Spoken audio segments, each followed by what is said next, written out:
Life happens, and not always the way we expect it to. Every single day we face change, stress, and uncertainty. What if you could learn to thrive no matter what life throws your way? Resilience expert Adam Markel and his inspiring guests explore breakthrough strategies to fully embrace change and build the resilience required to become change-proof. Hey everybody, welcome back to another episode of the podcast. I'm your host, Adam Markel, and I'm sitting here right now literally rubbing my hands together because I know that this morning I'm just going to have such a cool conversation with somebody that was just introduced to me. We have a mutual friend, somebody that I think we both deeply respect, just really love this guy. And it's so cool, I think, more than anything else, to still be able to meet and connect at a deep level with people is important. I mean, I've like a lot of people, I think in the COVID time that we're living in, we've been in isolation in so many ways. And I think we forget, especially when a lot of our connection is just through social media or just through sort of means that didn't exist 15, 20, 30 years ago. You actually had to meet people, I had to speak to them, I had to connect with them.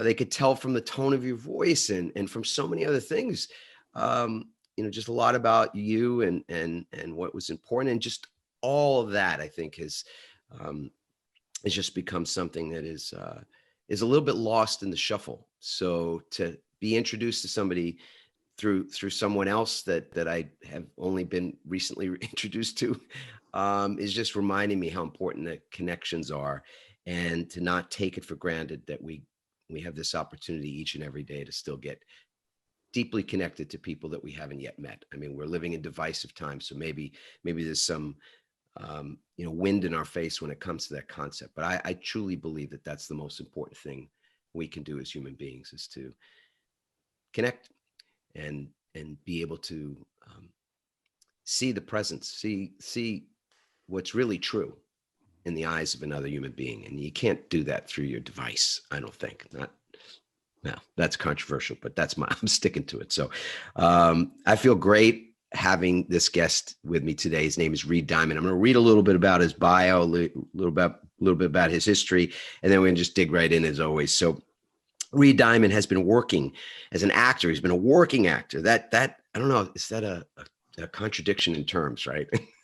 We might get into that a little bit, but he's been a working actor for over 35 years in television, films, and on Broadway. Career highlights include Homicide, Life on the Street, Moneyball, Good Night and Good Luck, 13 Reasons Why, Designated Survivor, and many more. But for 35 years, he's been a part of a constantly shifting business where rejection and the word no are par for the course. He's definitely been forced to reinvent himself, to be resilient. And that's in part why we were introduced and why he is the perfect guest to be on this show this morning. Reed, good morning and welcome. Thanks for being with us. Oh man, thank you so much. It's a pleasure to be here. And it's so funny, listening to your introduction.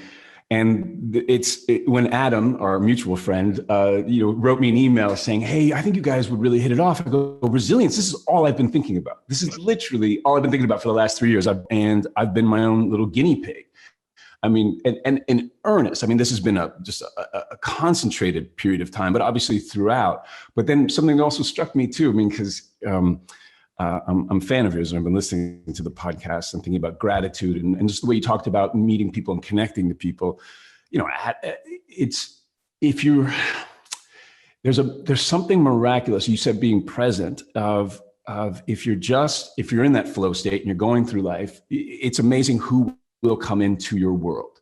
And I mean, Adam, our mutual friend, he just happened to be dining in the same restaurant, and then we hit it off, and now I've met you, and it's nothing I could have constructed or strategized to make happen. And then here we are having a conversation about something that I'm passionate about and I think about every single day. So I'm so happy to be here. Thanks, Adam. More and more, there's just no coincidence. We could go into a lot of theory on that. Yeah, of course. The more I live, the more days I'm blessed to have on this planet. the more I am affirmed in believing that there is no randomness to it. There just isn't. So yeah, I mean, not to get all woo. I mean, I'm from New York. You're from New York. Yeah, of course. We both Yeah. live on the, you're in Toronto now, but you've spent a lot of time on the West Coast. So it's, I like to get really practical sometimes. And to me, it's absolutely practical to think that things are on purpose. That's not like wishful thinking. No. Don't you agree? Well, I think it's as you work on yourself and as you're going to attract someone much smarter than me said, it's more like as you reform yourself, you cut a different path through the world. So different things will come at you.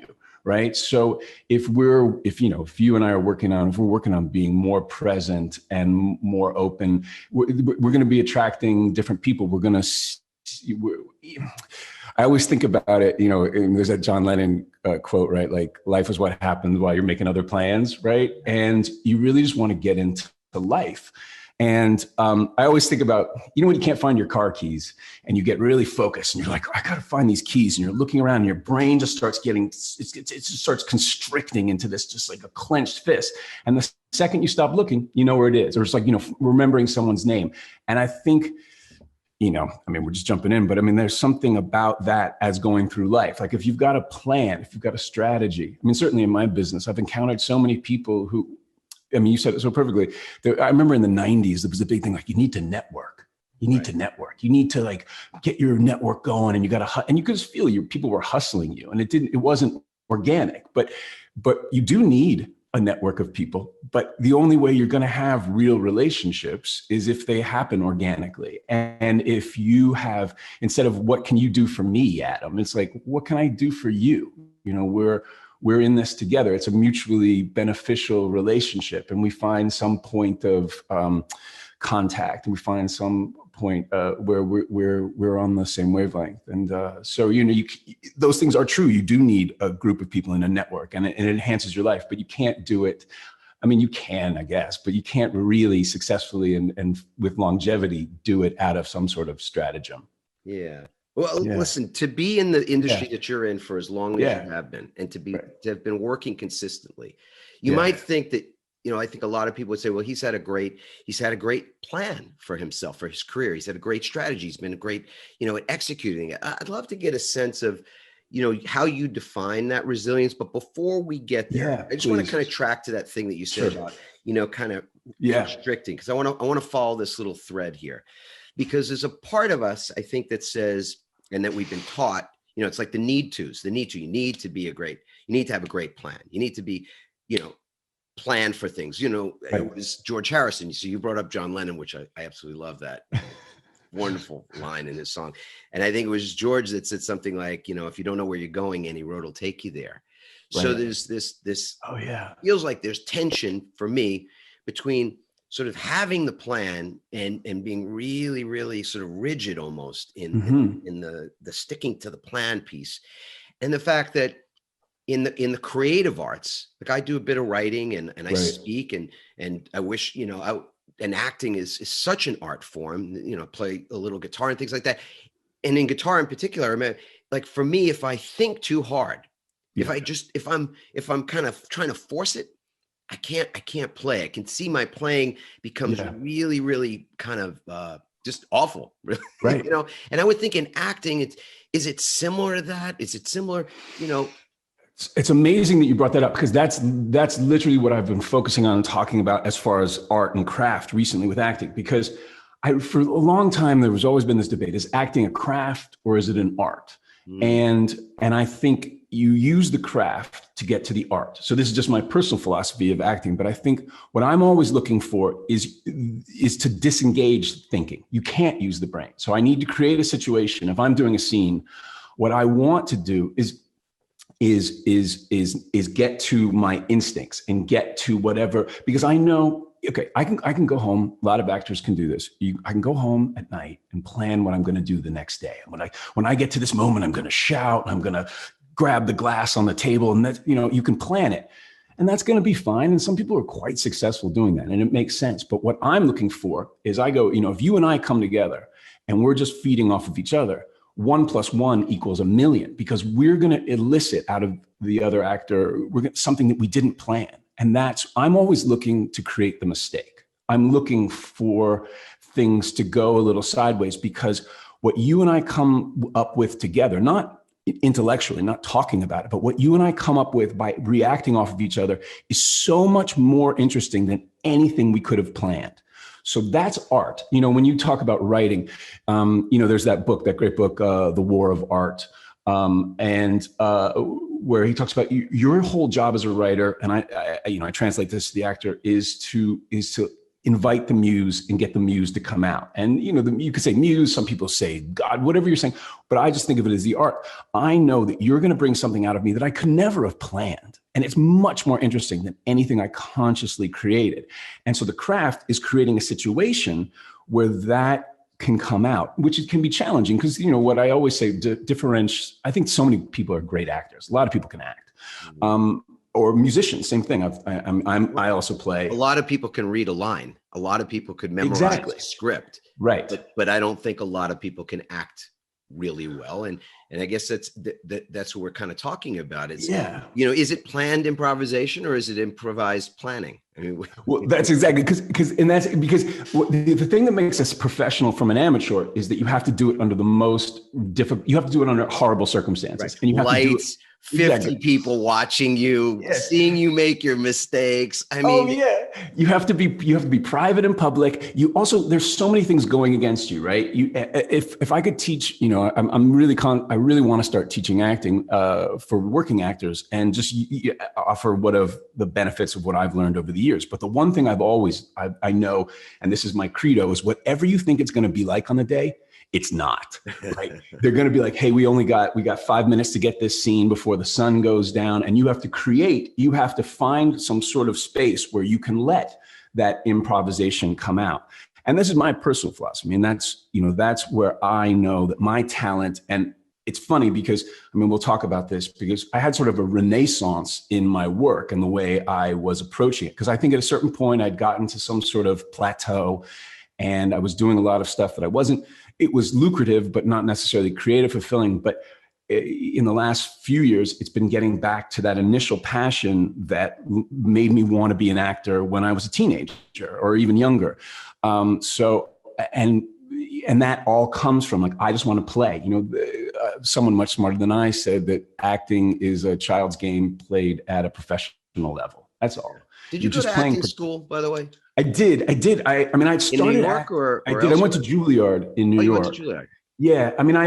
I'd started younger because I was fortunate, as we talked about growing up in New York City, my plays, the best theater I've ever done in my entire life were the plays that I did at my high school. I had the most amazing teacher, the greatest teacher I'd ever had. Yeah. And we were doing stuff well beyond our years. Teacher's name? You cool to say his name? Oh yeah. Michael Gilbert. He was my good. I just want to put that. Is he still alive? Oh, he is. And I love that. I still, when I get into a hole, often I'll think about little things that he taught me in 10th grade or 11th grade. And, but it's funny, it's like that, you're always trying to chase, if you're a heroin addict, you're trying to chase that first high, like those musicals and those plays, like that feeling. Yeah. But the benefit of it was because we were in New York City and I was doing plays there, the actual representatives would come see you. So I got my first manager when I was doing Diary of Anne Frank in my senior year in high school. So I started working right away. I started doing commercials, and then I ended up paying for Juilliard with a commercial, because back then they used to make a lot of money and they'd run for years. So my first 2 years were paid from one Subaru commercial. So I studied. And then of course, over the years, so I went to Juilliard for 4 years and I left for a little bit to work and they let me come back. And then I've studied with some great teachers and some horrible teachers in Los Angeles.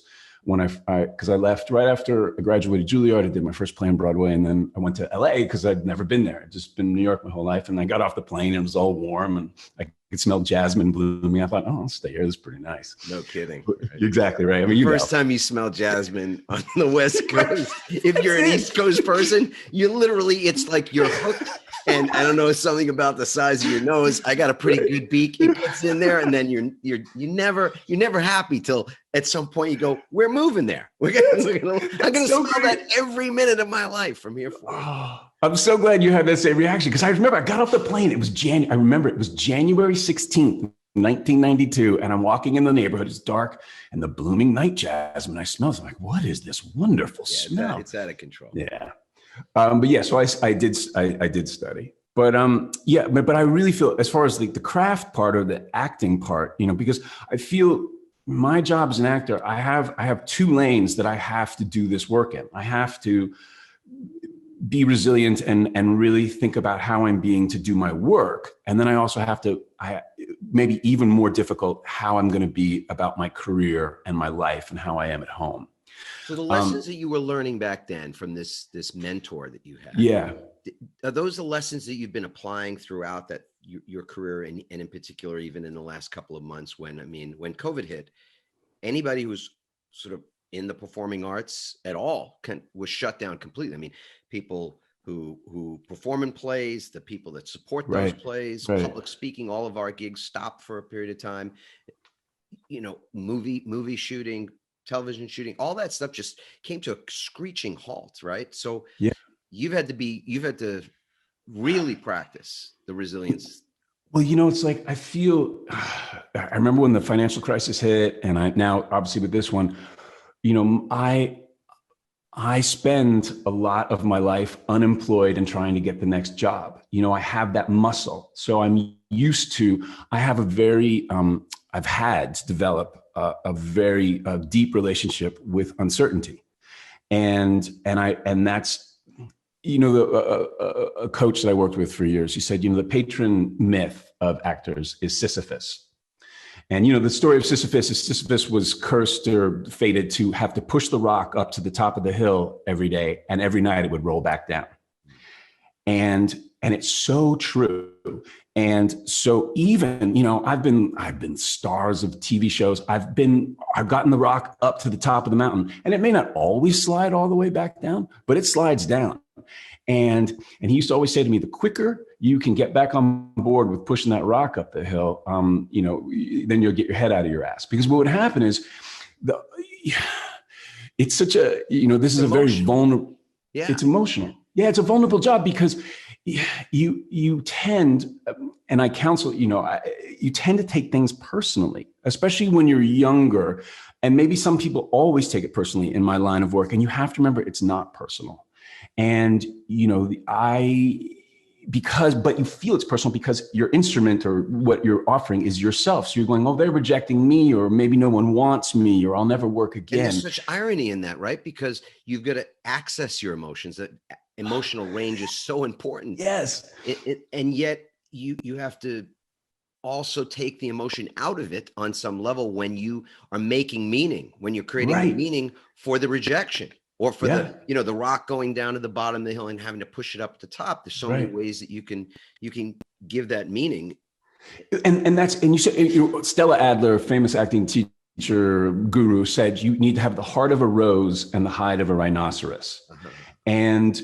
But that's a difficult balance, right? Because sometimes the hide gets too strong, or sometimes there's too much heart, right? And you have to. But it's funny, because if we talk about conscious pivots, in the last 3 years, like 3 years ago, we were talking before we went on about, midlife crises. And like 3 years ago, really pretty much exactly to this date, everything fell apart. Like there was a massive breakdown all over. Now, breakdowns are fantastic, because that's when you get into the meat and it gets all sticky and you got to figure out who you are. But it was maybe the scariest one of them all, because I turned 50. Yeah. The business had really changed in the last few years, which we can talk about at another point. And I just come off a show. We were living, our nut was too high. And I really got to this point where I go, and I was breaking up with my representative, and I'd had a period of doing, 5, 6, 7 years of doing work that I was paying the bills, but it wasn't satisfying as an actor. Because I say there's two types of jobs that I do. There's the ones where I hope I'm good enough. And then there's the ones where I hope I can make this good. Wow. I love that. Will you repeat that? Yeah, so there's where you go, I hope I'm good enough, which is the job you want to do, or I hope I can make this good. Or as Tyne Daly said to me once, she goes, we're in the business of polishing turds. And that's the ones where you hope you can make it good enough, but it's not satisfying. And that's not why I got into this. And I remember it's not really my personality, but I went to it was bleak. And I got to that point where I go, I think I'm worth more to my family dead than alive. I was like, maybe something will happen and they can have the life insurance policy, right? It's a wonderful life moment. Exactly. That's exactly it. And then you realize, okay, that's not true. That's not true. And I go, I knew, and this is what goes back to the beginning, I started from nothing. I built this career. I've always had a strong work ethic. I was like, okay, you're 50 and this is what you do. And I let me use, your show title. I had a conscious pivot and I was like, you need to dig deep and we got to figure this out. And it was twofold. So I found a new representative who I'd heard about, and we sat down and she laid it out. She's like, you've been doing all this stuff that you don't want anyone to see. I don't think you should be doing this. This is what we should be doing. So we were on the career side, we were able to turn that around. But what was more important, and I think, for this show, is I was like, I had to change my attitude, the way I looked at what, I'm excited to push up the rock, because I think where I'd gotten to a place of where I was searching for rest. Yes. And I was searching for so when I get a job, I would think about what that would provide for me and, what dinners I could have, what I could do for my family. And I was looking, somehow at a certain point, I started to look for rest. And I was like, that's not who you are. That's not what you're all about. That's not what the world's about. So I go, no. I want rigor. I want to embrace the struggle. I want to embrace pushing the rock up the hill. And so I started to seek out, I'd done a lot of good coaching. I had an amazing coach for years. So all of that stuff was cellular. It was in my bones. So I knew how to access that.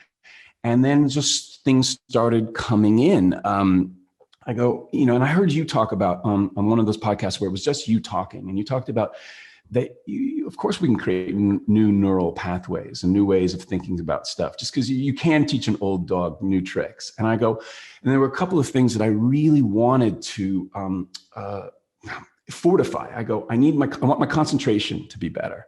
So I would actively work on how can I really expand my level of concentration? How can I also, I was always a healthy guy, but I go, let's take it up to the next level. Let's see, how much more energy you can get out of life. And then also the attitude thing, because I tended to spend a lot of time worrying well before there was time to worry, because as we were talking about, how an actor is set up for. I just want to pause for a second. Sorry. People are either chuckling right now, laughing, smiling, or what's that? Going, did he just say pre-worrying? to put words to that concept that so many of us do, that we spend time in the worry before the worry, right. The worrying about the worrying, the fear about the fear, the anxiety about the anxiety. So thank you for just articulating that, brother. Appreciate it. In fact, what I started to do, when I was coming out of, because I had hit the bottom. I was in the trough and I knew I was going to have to go up the hill, but I would pre-worry, because as an actor, as an unemployed actor, you go, okay, here's how much money I have. Here's how long I can go. Here's how long my family can eat before I work again. And I would start runway, like in a startup. And I would pre-worry, and I go, no. Burn rate, yeah, totally right. So what I would do is I would literally get a calendar out, and I would figure out. I go, here's when you're allowed to worry about this. I would put it in the calendar. You've got 2 months from now. This is a problem. It's not a problem right now. And that was the other thing too, because that was a big adjustment of.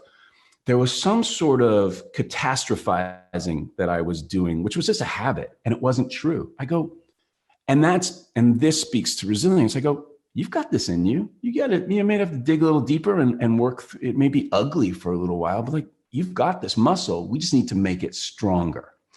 And so I really focused on making that muscle stronger and being disciplined about not catastrophizing, certainly in front of my family, because it doesn't make your relationships better.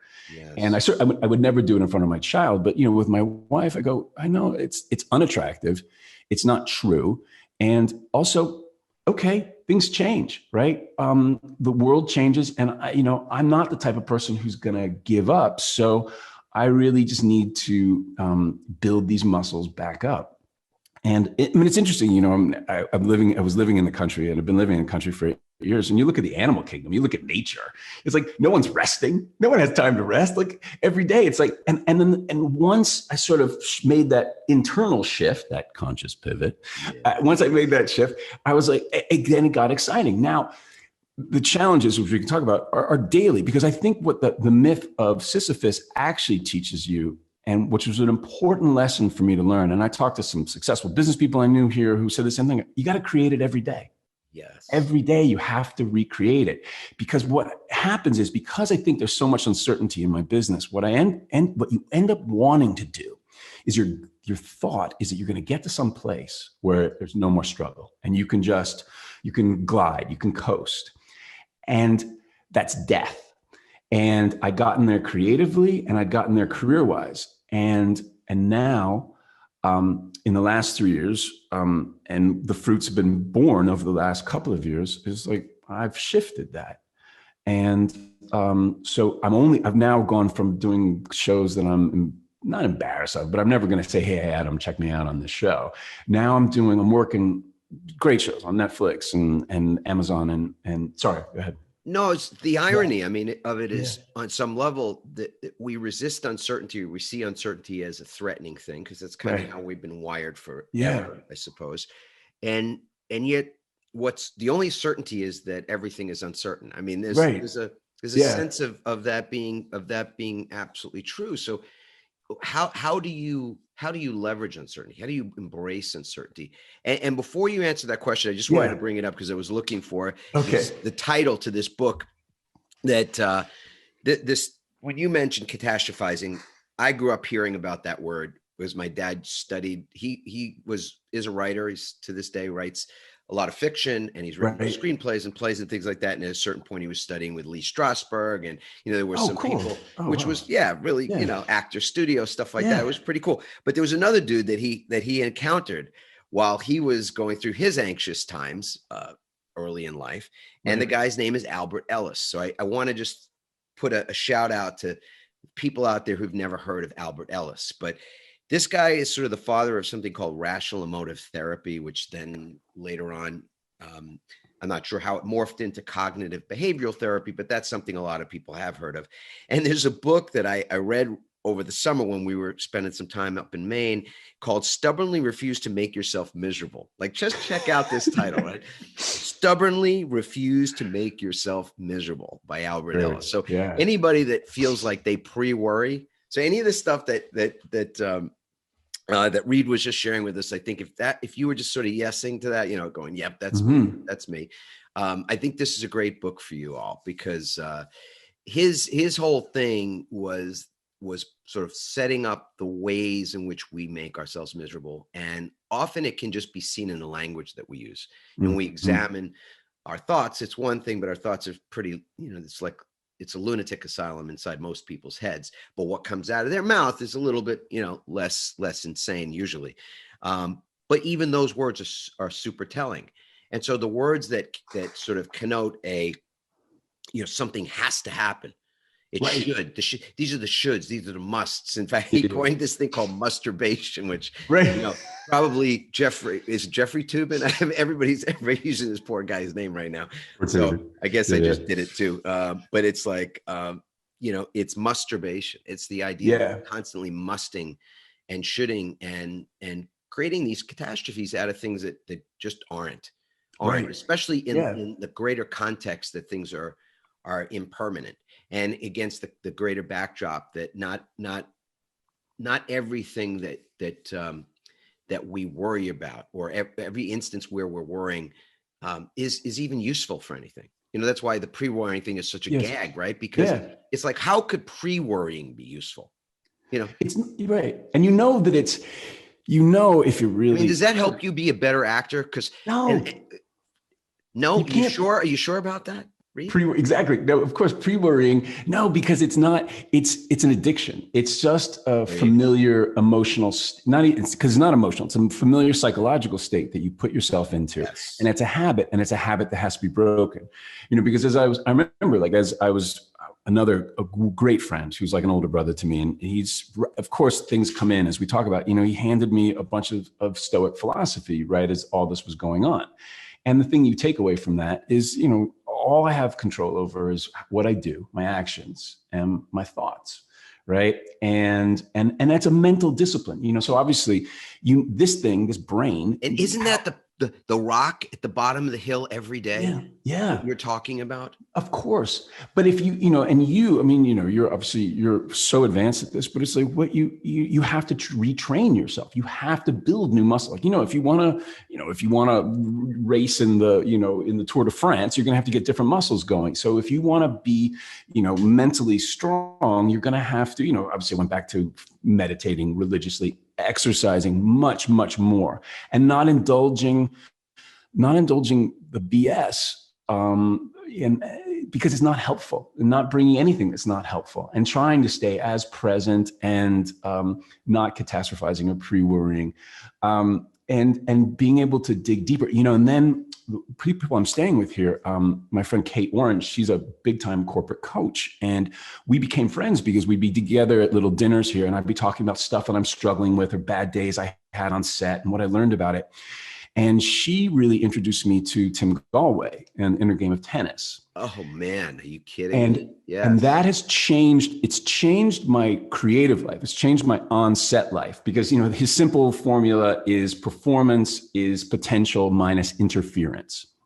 And that interference thing is key because there's external interference, but I find certainly with someone like myself that there's so much personal interference where I'm getting in my own way. And it's been such a powerful tool to be aware of that, to know that my performance is my potential, but any interference is going to subtract from that. And it's very interesting because now, when I go to work, I've had I'll give you a specific instance. So I was shooting 13 Reasons Why last year. And it was like my first day on set. And it was just a little scene, and I did the first take, and I thought, this is great. This is going well. I feel like this is the right guy. But the director comes over and gives me a note. I'm like, oh, okay. And then I do it again. I'm like, the same sort of note. And I'm going, this is going really well. I don't know what the hell's going on. And by the third take, when he gives me this note that I don't completely understand, so it's like a little sticky when you say a note. I'm sorry. A director gives you a note. He goes, hey, be more happy, be faster. Oh, this is feedback. It's a director's note. Yeah, his feedback. So between each take, sometimes it's not a physical note. It's like a whisper in your ear. Or it's say it out loud. Sorry, I didn't mean to be too inside baseball. That's in my business. When a director has a direction, it's called a note. A note. Sorry. Okay. Is it a love note? It can't be. That's my favorite kind. As Hugh Grant said, what does he look for in a director? And he said sycophancy. But so I could feel, because now the other thing, you need to be aware of your system and how it reacts. And I could feel myself when I'm feeling effed up, I start to resist. I implode. I start to go inside, and I could feel myself starting to shut down a little bit. And I go, okay, all right. So something's going on over where the director and the writers are that you need, because you're doing well, but someone's not communicating something. So instead of imploding, why don't we just go clear this up? So I just walked right over and I said, hey, I'm confused because I feel like this is going really well, but and I can tell by the way he's reluctantly giving me these notes that there's something else that you're looking for. And then the writers, because we open up the communication, like, oh yeah, the head writer who's not there, he kind of wants something like that. And I go, well, it would have been nice to tell me, but thank you for telling me now. Now I completely understand. And now we can get there together. And so by opening up that communication, for years, I just would have been thinking about, okay, I can't wait to have a drink when this is done, end the day. But now I'm going, no, I'm really here to get to the bottom of it. And I'm not going to, even if the interference is just in my head, I want to clear it up so we know we're on the same page. And that's been a really powerful tool at work. I mean, I had it the other day. I was just shooting on Bosch, And I had an idea about what the scene was, not an idea. We were playing it a certain way. And then I kept getting a note that just didn't make sense. And I could feel it. Because you need to know your tells. You need to know when you're hooked, when your head's up your butt. You need to know what's doing that. And for me, you can make a little list of it. I know what mine are. I'll either start getting a little I'll get a little rebellious, or I'll start thinking about leaving, going home. I'll think about just little things, or I can feel like a little tightness in my chest, whatever it is. Everyone's at a certain point, if you're studying yourself, your tells. And I go, well, this isn't going to make for a good scene. This isn't going to make me a good scene partner. This isn't going to elevate whatever we're trying to do. You have that level of self-awareness as you're under the lights, in the pressure, meaning in the pressure cooker, like film is rolling. I don't know if film rolls anymore, but the car, people are there. People are being paid to listen to you do your thing. Yeah. And in the midst of that high pressure, like it's like you got the ball on the field and the cameras are on. And in that moment, you're aware, you're present enough to be aware, hey, I got a little tightness in my chest. But that's the challenge. Yeah. That's literally my job, is to do that. And I don't always do it. I took this from David Goggins' book. I do often days at the end of work, I'll do a debrief. I'll write an after action report about what I thought went well and what I thought didn't go well. Because cut to last week, I was doing another scene where I did implode, and I didn't implode, but I shut down a little bit. So every day is pushing the rock up the hill. Yeah. And I go, okay, here's the things that you could have been paying more attention to. And here's maybe how you could have resolved that issue or opened up the conversation a little bit more. So, what we talked about, creating it every day, that's the excitement and that's the challenge, right? Yes. And that's been the most important. And that's the discipline. That's the discipline. Right. This is the vigilance that we're talking about. It's the that vigilance. Doesn't make life, it doesn't make things easy. It makes things meaningful.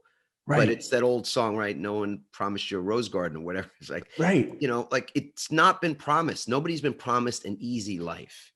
Right. But what the opportunity for a meaningful life, or a life where you're a life of growth. I mean, isn't that one of the things that comes out of dealing with uncertainty? I mean, like dealing with our BS is in many ways dealing with the way we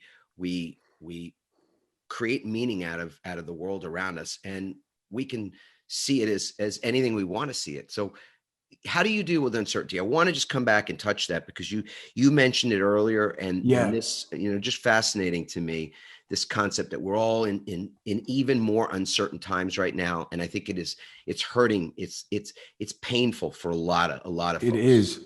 No, I know. And I feel, because uncertainty is my bread and butter. It's a state that I have had to live in off and on for 35 years. And those moments of certainty are great. But you also know that they are fleeting and they will end. All shows end. I mean, I think you need to have, so the story of Pandora's box. I do. And so the story of Pandora's box, I guess apparently was a jar because they didn't have boxes, but the whole idea was that it was opened and all of the emotions and all the things were released into the world. And the only thing that remained in the box was hope. And people often interpret that as, oh, that's great, at least we have hope. But then the other contrary interpretation is like, no, hope is the most dangerous psychology or emotion in the world. And I'll tell you, there's a fine line. There's a difference between hope and faith. And one, faith, others say like faith without action is no faith at all, but like faith is important. Hope is like, I hope something's going to happen. There's a passivity to it. Like something's going to be done for me. Someone's going to take care of you. You need to have faith. And I think faith is built out of your track record, out of what you know. You can look back, certainly with uncertainty, I go, you've gotten through this before. Yeah. And then now the goalposts move and the game changes. Certainly when I really hit bottom at 50, I'm a 50-year-old actor as opposed to a 20-year-old actor. There are different parameters in this game, but still that faith of going, okay, I know I've got this in me. I may have to dig a little deeper, but I can get through this. And also, what is this time telling me? because I've never learned anything from a success in my entire life. I've never had a lesson that I could apply or some sort of great change I could execute. I've only learned from a breakdown. And it's Kate, who I'm staying with here. She has this great thing where she talks about fail quickly and learn, and keep failing quickly, and the quicker you fail and the quicker you sort of learn the lesson. Someone even smarter than I talked about, like, it's all about the ship is falling to the side, but if you do it fast enough, if you right yourself fast enough, it looks like the ship is standing up straight. And so, yeah, invite failing quickly and trying to learn the lessons. I mean, I think the most important thing that I learned in this sort of last breakdown was there were a couple of lessons I didn't want to have to keep relearning, because I think, there's sometimes you keep making the same mistakes, and I don't want to keep, that. I was like, okay, you've gotten to a certain age where you're going to have to let that go. We need to really get to the kernel, to the core of what's going on with this. Why do you keep making this same? Certainly, obviously, we're predisposed in our personalities to repeat certain things, but there were a couple of things I wanted to check off the list. But uncertainty, yeah, I think you need faith, and I think you need to work, but also I think you need to open up to what there are other things. So if we get myopic, like we're just going back to looking for the keys or trying to find the word, if you go like, oh, fuck, I got to get a job, and this is the only time you're gonna tighten up. Exactly. And you just have to loosen up. I mean, in a weird way, if I could have earned an income during quarantine, that was the only negative. I loved it. It was great to be with my family. It was great to have everyone in the same house. We really got down to what mattered. That's the other thing too, like what's really important. And I loved it. It was a wonderful time to be together and really stay connected. And at a certain point, you're going to have to make a job, but also get a job. But I also realized, well, there's opportunity in this moment too. Like obviously, as the paradigm has shifted, right? There's going to be new places. I mean, what you're doing, what's so great right now, which quarantine has really, and COVID this time has really illuminated, is that there's a lot of middlemen you don't need. You can make your own product, right? We don't need, so everybody can be their own source of media. I mean, that's exactly it. Everybody can have a voice. Everybody can have take a position and have impact in the world. I mean, we teach, part of what we love to do is we teach people how to develop high impact talks, whether it's a TEDx talk or it's to get on a stage and speak, and deliver a keynote, or right now, virtual keynotes and workshops. This is something that's open to anybody. Moment. Whereas it used to be, there was a different price of admission years ago, and certainly pre-COVID, and even, sort of years and years before that. And I think that has been a game changer for sure. So just going back to your turning 50 and that sort of going from having a midlife crisis to having more of a midlife, sort of reset. Yeah. My similar event happened before I was 50, but we like to refer to as the midlife calling. But yeah, that's great. Your method, the method that you used, is that how you define resilience today? Is that what informs that definition of resilience for you? How it is that you handled that moment where, your career had not ground to a halt, but it had stalled, it seems, and you were concerned about money and concerned about other things. Right. And so just maybe give us a little the essence of how it is that you look at that today, and whether it, in fact, it does inform your definition of resilience. And if it doesn't, how do you define resilience? No, I think it completely defines resilience, and that's what I had to really develop. And also understanding that I'm my own guinea pig. And so there's a lot of experimentation that I'm doing. So I'm going to try, and also knowing that things what work today may not work tomorrow. So creating it every day, but definitely resilience, I had to build back up. Right. Creating it every day. Improvisation, which is improvisation is everything. It's a part of it. Yeah. The art and even the science. I did a lot of comedy improv on stage for years and years and years. And that was the greatest thing that after high school, that was the greatest thing that ever came to my career, because what would end up happening on TV, oftentimes they'll call me the night before and they're like, be here tomorrow. And you don't have time to do a deep preparation. But what I remembered from improv is I can create a whole show from one word suggestion that the audience gives. So staying improvisational, but also knowing really knowing what your talent is and knowing what your strengths are. So for me, I need to be improvisational. It needs to feel like play for me. I need to be in a playful space. So I knew that I had to protect that. But also I just had to go, I had to build up a lot more muscles. The Goggins book had this great example. He said, most people go to 40%.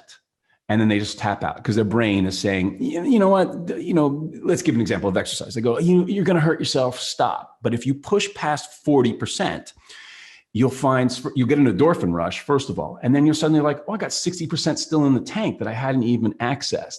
And it's funny because I tried it one morning. I did a very linear experiment on that. I woke up one morning. I was like, I'm going to try to do 100 push-ups in my kitchen right before I do anything.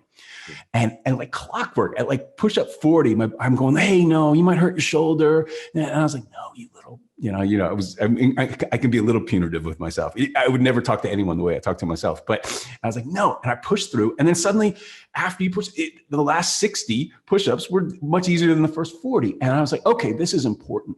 Where you think your limit is, I think there's more. And where you're feeling discomfort. So even people like right now who are in tremendous discomfort. Yes. Pain, living in that uncertainty or fear that's born out of that uncertainty. What you're saying, that's I think, perfect. Is that dealing with yourself on that level of, let's say, I'm 100% able to deal with myself, or I'm only 40% able to deal with the pain that my mind is creating. Because there's very few situations where people are actually being forced to feel the way they feel, right? I mean, it's a one true freedom that we have is the feelings that we entertain, the thoughts that we create and entertain. I mean, that's really our only freedom when you think about it, right? That's exactly it. And discomfort, somewhat, there was a distinction between their suffering, which is like hope. It's passive, but there's discomfort. And a coach I worked with for years, he's like, when you're climbing Everest, you're uncomfortable.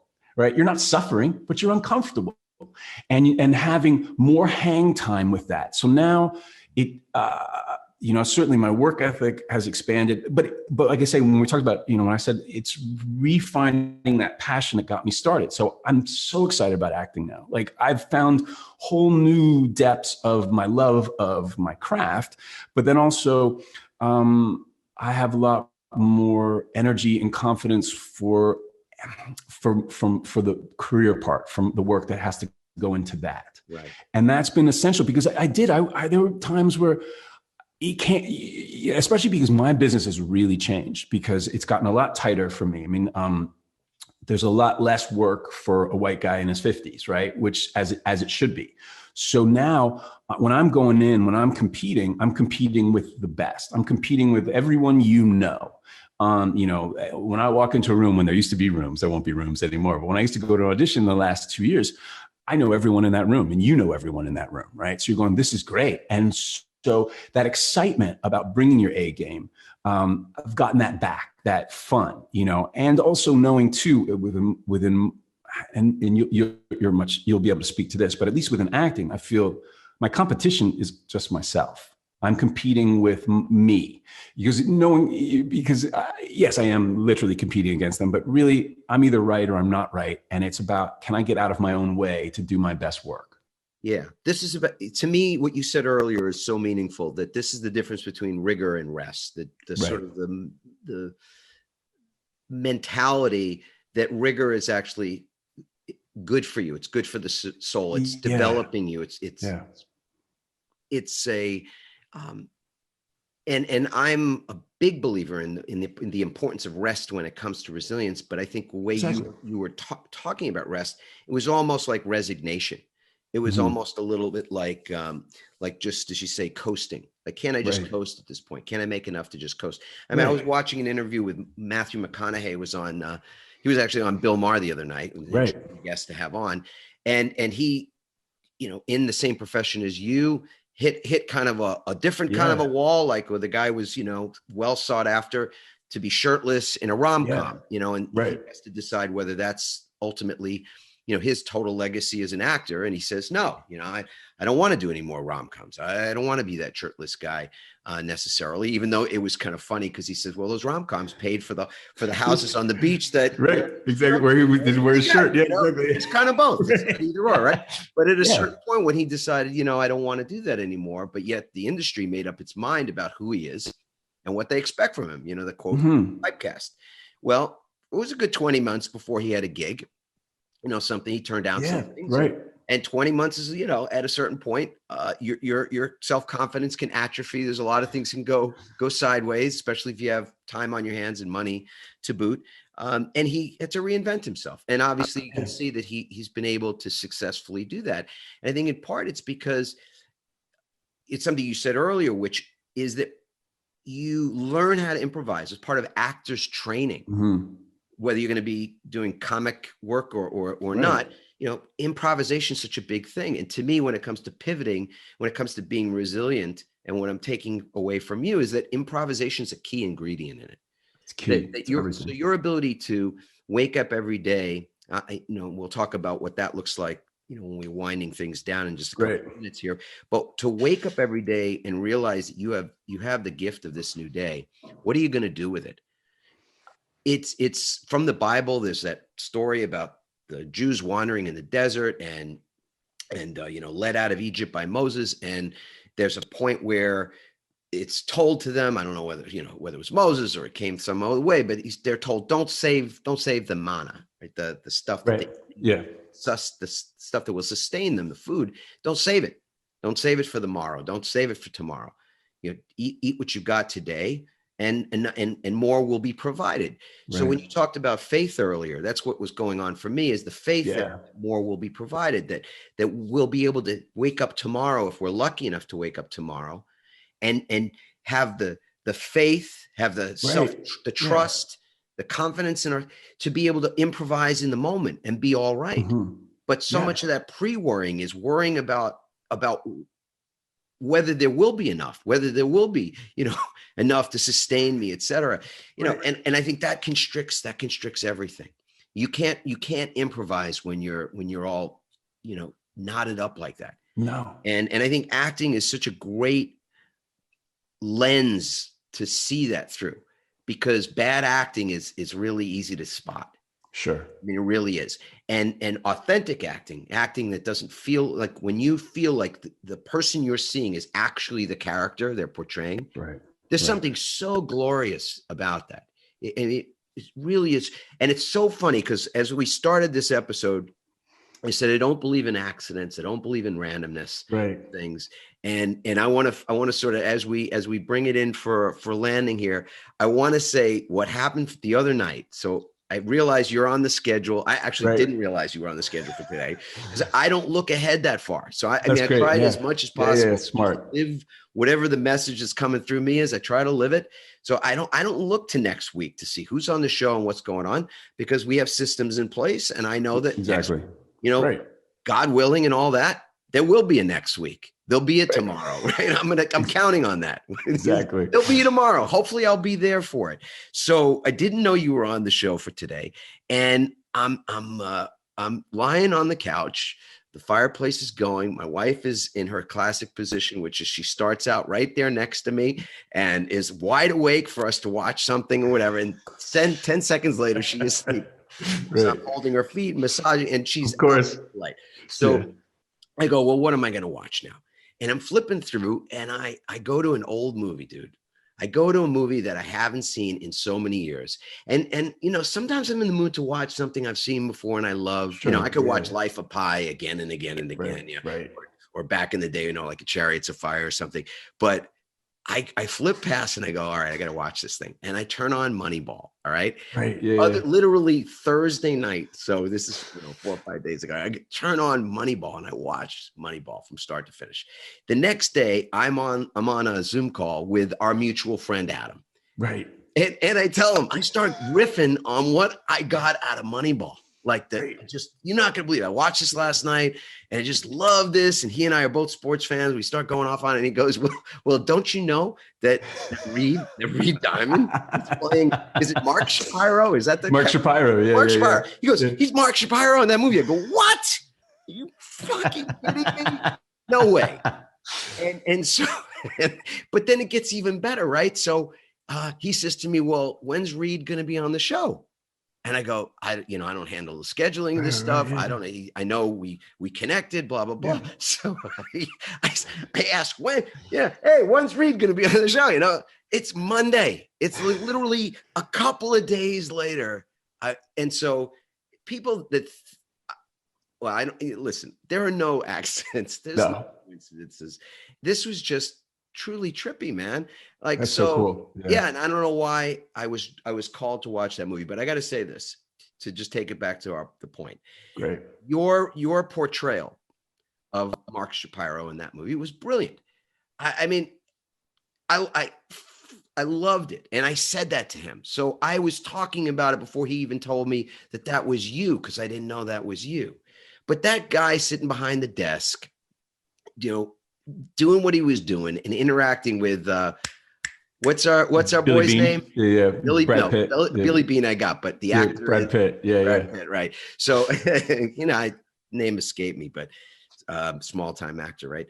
I just thought, geez Louise, it was just a great portrayal. And yeah, I thought Brad Pitt, who I absolutely love, I love the roles that he takes. He's amazing. Yeah. This was a brilliant role. And you know what, just for the sake of it, I'd love to get a sense.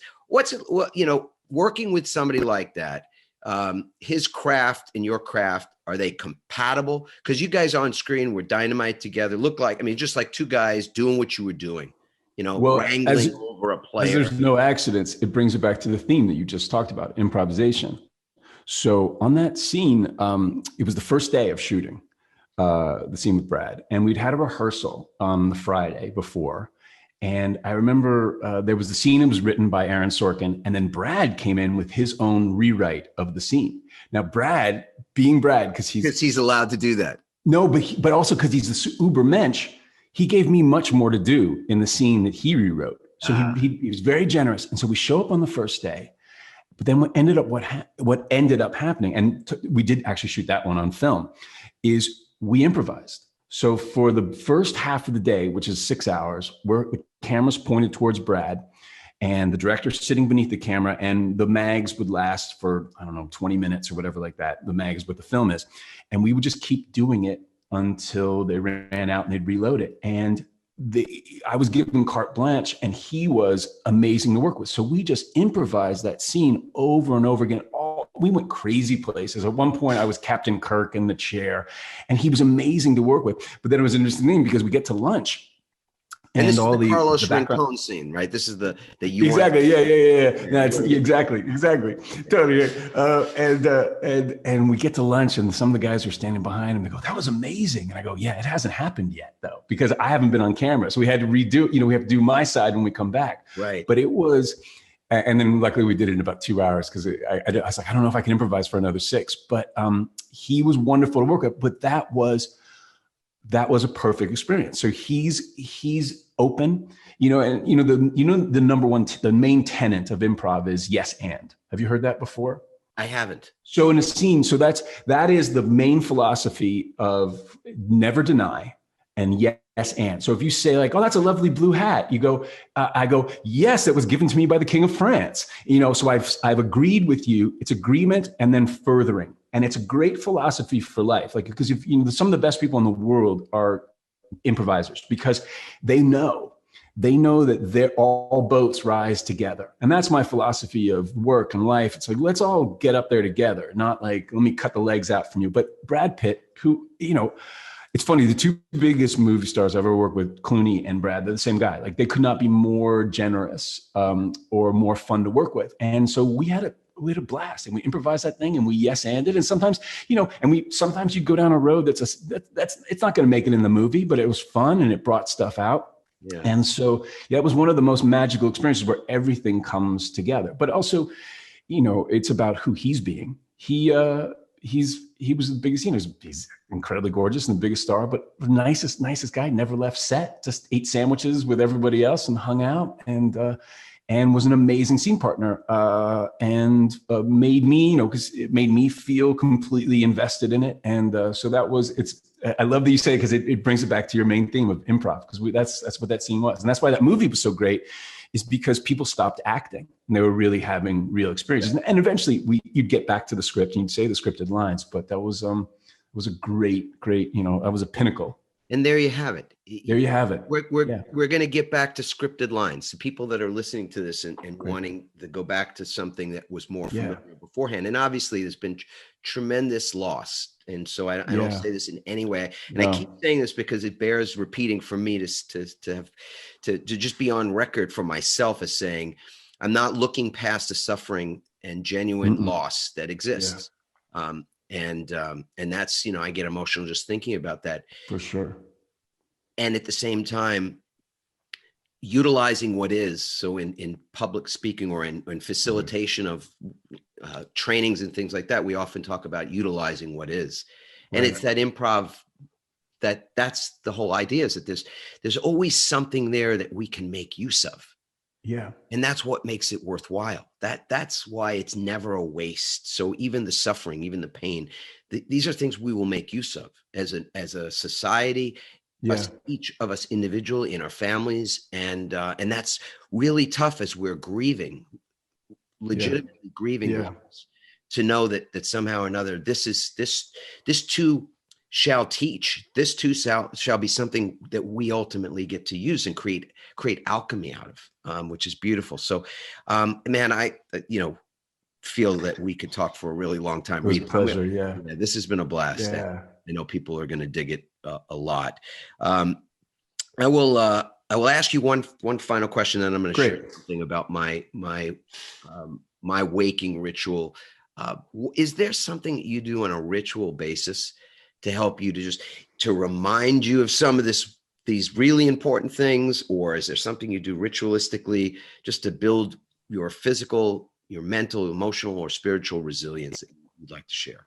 Yeah, absolutely. I mean, obviously it's out there in the ether about, you got to win the morning, win the day, right? So I certainly I start the day discipline. I mean, the first thing I do is get up and I make my bed, right? Make my bed right away. And then I pour some coffee and then I meditate, and get the day started right I make sure I exercise every day, but I try to make it happen at different times throughout the day, because that's the other thing. Because with my work, I work 12-hour days, 14-hour days when I'm working, and I need to be as mentally fit at the end of the day. So I try not to, because for me, there's certain routines that I think are very valuable, but for me also, I don't want to get into some sort of ritual that then ends up turning into superstition, right? Like if A, B, C doesn't happen, then I can't do my job, because I can always do my job. If this morning, it's early here on the West Coast, I didn't have time to meditate. I just had time to make some coffee, and I was like, I hope I can speak. You don't want to be like those guys in Bull Durham. Remember the guys he had to put the chicken on the bat. He had to put exactly. You don't want to be that on the bat. Right. Because it's not true, because it is an improv, right? So every day is different. And I just had faith that you and I were going to hit it off. We hadn't met, but I was like, we're going to find something. We're going to have a conversation. I don't know where it's going to go, but I'm sure we'll talk about something interesting. But yes, I'm very disciplined right now about meditating. Also, the biggest thing, the only muscle that I didn't talk about, I guess we talked about concentration. That's been the thing. So very little device time, going back to reading much, much more, because I need to be able to stay concentrated for long periods of time. And I could see that muscle had completely atrophied, right? Because of all of the distractions that we have. So I take that very seriously. And then exercising every day at different times. And I think those, and the most important thing is like controlling my thoughts, my actions, being responsible for them, and making sure the collars and the cuffs match, that I'm walking the walk and being who I say I want to be. Right. Yeah. Well, one good thing about this time that we're living in now, maybe this is not the case for you, for me it is, I don't have to think about matching my socks to my shoes anymore. Exactly. You don't. No, I know. Fact, I'm saving a bunch of money on socks and shoes and pants. No, it's great. For that matter. Oh, man. Well, listen, I think winning, as you said, when you win the morning, you win the day. And I want people to if you haven't heard that before, or if you have heard that before, like I have, but just haven't thought about that in a while, it's a great, it's just it's so concise. Sometimes when you just put something in your pocket like that's like picking up a stone or something, you go, you know, something really powerful about something that packs that kind of wisdom in such a something bite-sized. So win the morning. That's it. Win the morning. How do you win the morning? So that begs the question, how do you win the morning? Well, for me, how you win the morning, how I win the morning is by how I wake up. I got to do like my grandmother said years ago. She says, just leave leave on the right foot. Take that first step out of on the right foot. Exactly. And so to me, the right foot isn't, and I'm not saying this is wrong for anybody else, but it's not picking up my cell phone. It's not checking email or looking at text messages or Facebook or anything like that. So that's not the right step for me to start the day. The right step isn't to begin the worry process, to think about work too quickly. Right. It's not to turn on the TV and watch the insanity that's happening all over. I mean, all over the globe, but certainly in our country at the moment. Those are just the knots. The what I do every morning that is the right step for me is I get out of bed to begin with. I put my feet on the floor. I recognize in that moment that not everybody's doing that today. There are people that went to bed when I went to bed last night, put their head on the pillow, didn't wake up. Right. That don't get another day. That's good. Like we said earlier, it's such a gift this day. What we do with it's our choice. How we improv, how we apply some of those things that you were sharing with us, how we lean into rigor and not feel like rigor's like tough. Like it's not, that's life is about rigor. Like we get to develop our rigor.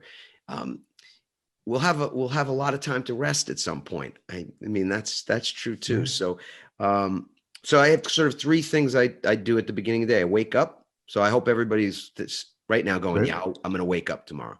You down for that, Reed? Yeah, I'm down for that. All right, brother. Good. Check. There's something to appreciate, be grateful for in that waking moment. 100%. Down for that too. Yeah. 100%. And then the third piece, which is something I say out loud, that I really believe that we get to claim our good. That's a kind of an old metaphysical term, comes from Emmett Fox. How do we claim, like the way people used to stake a claim when back in the old gold rush days, staking your claim by the first thing that comes out of your mouth. Like we've already had a lot of thoughts by the time that we've, kind of put our feet on the floor. We've already had a dozen or 10 dozen thoughts, whatever. But what's the first thing that comes out of your mouth, I think is really, really telling. Yeah. And for me, it's these four simple words. I did a TED Talk that was all about these four words. I love my life. That's it. I love my life. And today it's kind of comma. There's kind of a comma after that says, no matter what, no matter who's president, no matter anything that you can think of that you feel uncertain about, or that I feel uncertain about it, I'm going to love my life no matter what. So, maybe those are words that fit for you in your life, Reed, or maybe it's other words. And for everybody out there, just choose something. Doesn't have to be those words, obviously, but put you start the day on the right foot, I guess. Yeah. And Reed, it's been just a blast. Thank you so much. I love it. Thanks, Adam. Yeah, it's been fantastic. Tremendous. Any final words you want to say?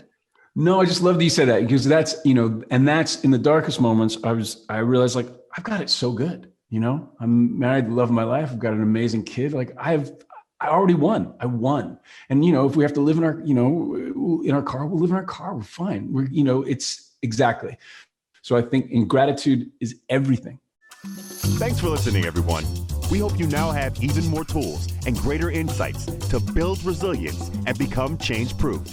Help us inspire others by sharing this episode and leaving your comments over at adammarkel.com/podcast. For more resilience tips and strategies, including support for building change-proof teams, visit adammarkel.com/become change-proof.